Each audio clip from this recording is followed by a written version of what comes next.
નમસ્તે દર્શક મિત્રો, હું રાકેશ પટેલ. અત્યારે આપ જોઈ રહ્યા છો નંબર 1 ઇન્ડિયા ન્યૂઝ ચેનલ. અત્યારે આપણે ગુજરાતમાં સાબરકાંઠામાં જે હમણાં જે ચૂંટણી જે યોજાની તેમાં બહુ જંગી મતોથી વિજય થઈને રીનાબેન પટેલ કે જે અત્યારે જિલ્લા પંચાયતના પ્રમુખશ્રીનો કાર્યકાર ભાર સંભાળેલો છે. તો હવે આપણે અત્યારે રીનાબેન સાથે જોડાના છીએ અને રીનાબેનને પૂછશું કે તેમની આગળની રણનીતિ શું રહેશે પક્ષ પ્રત્યેની અને લોકો સુધીની. તો બન્યા રહો ચેનલમાં. નમસ્કાર. નમસ્કાર. મને સાબરકાંઠા જિલ્લા પંચાયતના પ્રમુખની જવાબદારી મળી છે.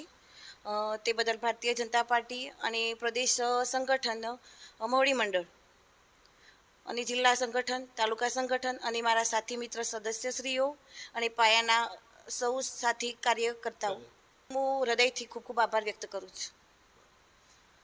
બે અત્યારે આપને જે કાર્ય કરો કે તેમના જે કોઈ સહયોગથી ને જનતાએ આપને બહુ મતોથી જીતાડ્યા. હવે આપની આગળની રણનીતિ શું રહેશે? બસ મારી રણનીતિ વિકાસના કામોને લક્ષી રહેશે. કે જેવી રીતે મહિલાઓ અને કુપોષિત બાળકો હોય છે તેમના માટે પણ મારો ભાર રહેશે અને યુવાનો કે જેમને ગ્રાઉન્ડ લેવલ સુધીની તેમની જરૂરિયાત હોય છે, યોજનાઓની જરૂર હોય છે, તે સરકારની હું વિવિધ યોજનાઓ ગ્રાઉન્ડ લેવલ સુધી હું તેમના પૂરી કરીશ.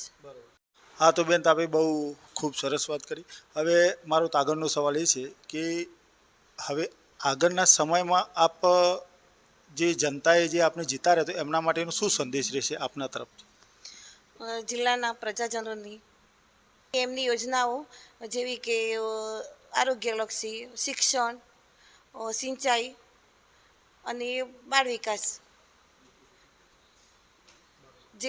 જે માટે હું પૂરો પ્રયત્ન કરીશ. આપનો ખૂબ ખૂબ આભાર બેન, જે અમારે નંબર 1 ઇન્ડિયા ન્યૂઝ સાથે જોડાના.